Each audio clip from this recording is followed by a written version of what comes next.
Hey, we got ourselves a mail call, a couple boxes here, and we're going to check them out. If you want to see what's in them, you're going to have to stick around.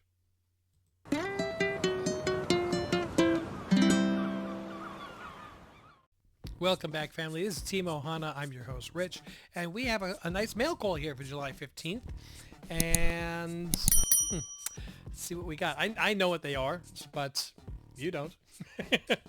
All right, so we're going to take a look at this, and I want to make sure I get this video recorded. I don't know if I get it up tonight. I'm going to try because I've got to get the cover price, top 10, top 20 review that we do every single week as a live stream. And that's going on in just a little under 2 hours, so got to make sure I get my stuff ready to go. So I got one raw and one slab. First we'll go with the Gemini mailer. Not the greatest tape job on this, but I don't want to wait forever to open these up because this one I have to leave actually both of them have to leave feedback for. One of them was off of a cover price auction. And I like some of the cover price auctions because sometimes you find a sleeper. Something that sneaks through at a low price, and I think I got myself a really good, definitely a candidate for a sleeper. So, okay, so see, I got myself a package of bubble wrap. Okay, so let's get to the next box. Just kidding. Yes. Have to figure out where is the opening. Oh, this is one of those ones that has like the self-adhesive. It's like one of the self-adhesive comic bags, but they got it with a bubble wrap bag. And I try to take it apart so I can reuse it, and I always wind up just ripping the bag and throwing it off to the side because it just never works for me. Okay, we're down to the last little bit here. I'm just going to cut this because this is annoying. I like painter's tape, but it only really makes a difference if there's a pull tab. That's just my feeling on it. Yes, so this is a book that I jumped on that I had a feeling was going to go up. And it's actually come down a little bit, but it's going back up again. By the time I air this, you'll have already seen the cover price top 20. So you would have seen that this book has actually rebounded, and maybe I might be right, and this one will be one that goes up.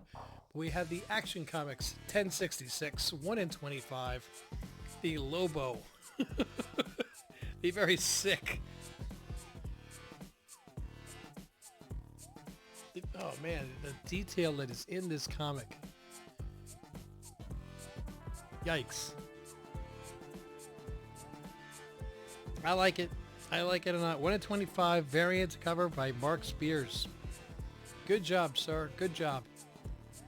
So, let's see if this one makes it to the pile to be sent in for grading, or maybe I'll just keep it as a raw. I think I'm going to start increasing my raw books. So, nothing against Rob's Fast Stacks of Comics and Only Slabs. It's just, I've got another video I have to make after this. It is a return of my pre-screen from CGC, and it's a smaller box than it should be, so I find that rather disturbing. So it was actually nice when I got to talk to the guys at Cover Price, because like I said, this is an auction from Cover Price. I don't like the boxes damaged, so I don't hear any plastic rattling. That's a good sign, right? Anyway, they said that when they sell their raws, because they started selling raws on Cover Price, what they do is when you purchase a book from one of their sellers, the seller does not ship you the book. The seller ships the book to Cover Price.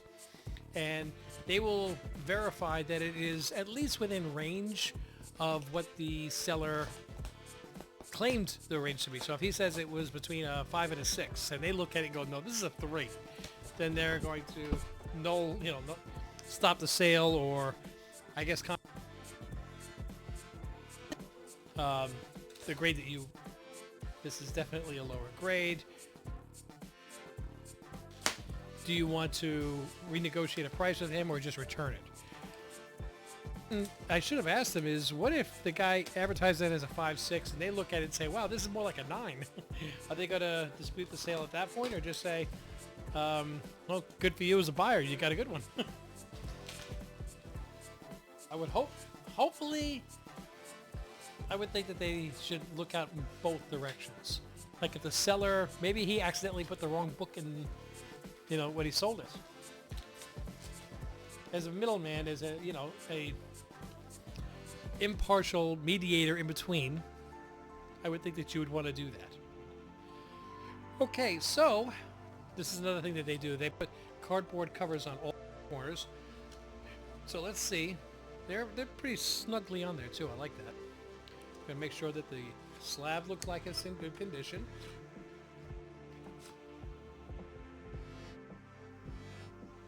I don't see any problems with it. I'm going to take it out of the... No, you know what? I'm going to leave it in this bag. I think I'm going to leave it in there. But it is... it's funny because this is the first appearance of a character, but it doesn't say it on here. And that bugs me. But anyway, the most is Spider-Man 257 and a 9.8 off-white to white. You can get a 9.8 off-white to white. This is the first appearance of Ned Leeds, which becomes the Hobgoblin.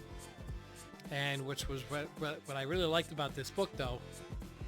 It's a newsstand. And that's what makes it really, really tough. And this actually sold at the regular copy price. So I paid, I think, $360 for this.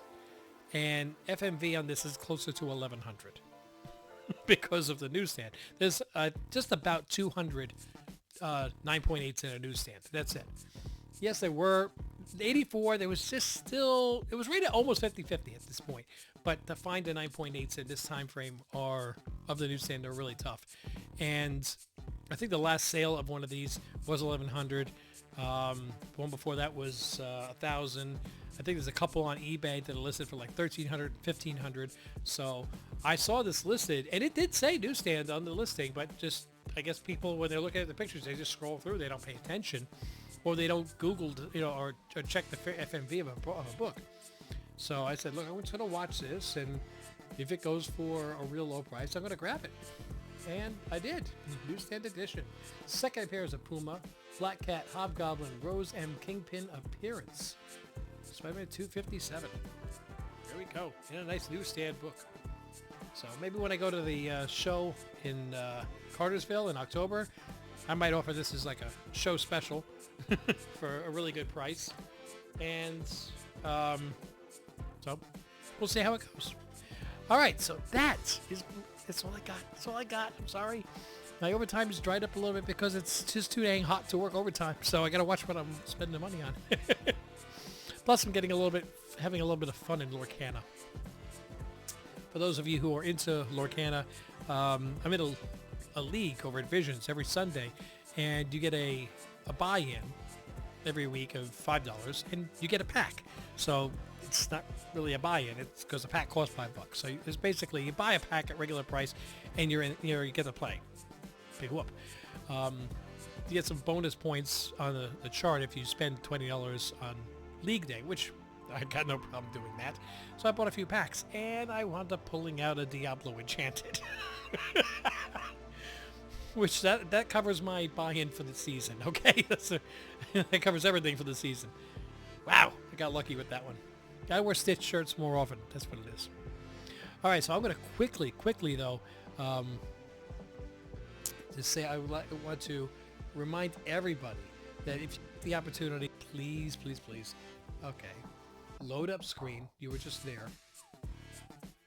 Wow, you're a pain in the neck. Okay, there you go. Bring this back. Okay. For everybody, please to remember to go to Garrett Wilson / Stinkerbuns fundraiser for the Immune Deficiency Foundation. We're trying to reach his goal of $1,500 by August 2nd. The page looks just like this, and you'll see the link is here in the description. You can just click on it and go over there. Just drop $5, $10, anything that you can be great. If you want to go even higher, I'm not going to say no. But it's for the Immune Deficiency Foundation. It is, not for people buying bubble gum. This is something serious, so we're going to try to support our family members here at the channel. And once you're done with that, then just keep saving that money, though, so you are ready for the October auction for comics. Curing Cancer. Looking forward to that from Rob's Fat Stacks of Comics. And don't forget also to check out the Comic Vet while you're at it. Okay, so I'm going to wrap this up now. That's the end of this video, so I can get into my CGC pre-screen nightmare. We'll see how that one went. I don't think it went well. It's a small box. Guys, until I see you in the next video, please don't forget to click like, subscribe, drop a comment so we get to hear from you. Click on those notifications so you know when more videos are dropping. But until I see you in the next video, mahalo.